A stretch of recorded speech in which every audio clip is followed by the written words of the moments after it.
Hi guys, welcome to our daily encounter. In Esther chapter 4, we find Esther in a predicament. The Jewish people were being threatened to be terminated because of the king of Persia's edict that all the Jews would be eradicated from the kingdom. And it's placed on Esther's shoulders to approach the king and to try to turn the situation around. And Esther's a little bit resistant as Mordecai tries to encourage her to step in and deal with the situation.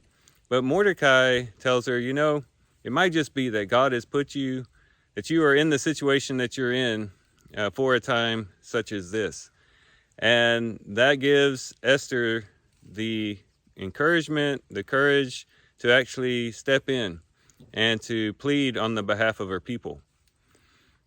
And this can cause us to reflect a little bit on how it is that we respond to crisis or challenges in our own lives.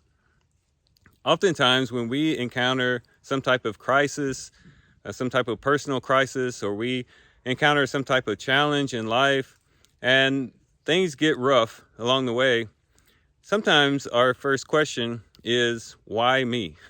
Why am I the one that has to deal with this? Why is the burden of responsibility on me? Or why am I having to go through this particular illness or having to deal with this particular family problem or whatever the case may be?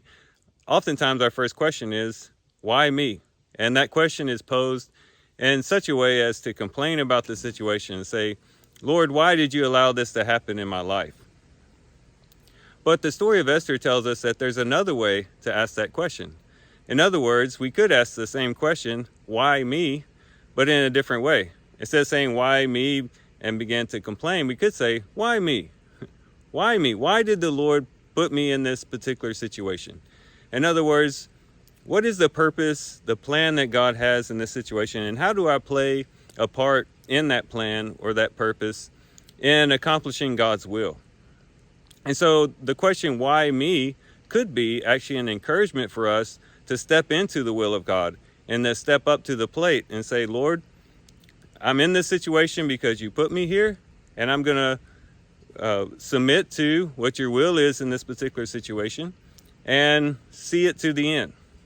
And so when we find ourselves in a moment of crisis or a challenge in our lives, instead of saying, why me, let's ask the question, why me? And instead of using that question to drive us further away from the will of God and to complain about the will of God, let's use the question to step into the will of God and to try to prayerfully seek the Lord in knowing what our part is in God's overall plan and to be submissive to Him and obedient to Him in seeing it through. And hopefully the story of Esther will help us to be encouraged to do so. So these are some things we can reflect on and think about as we do our reading today. With that, guys, I do thank you for watching the video today. Hope you guys have a great day. Love you guys. God bless.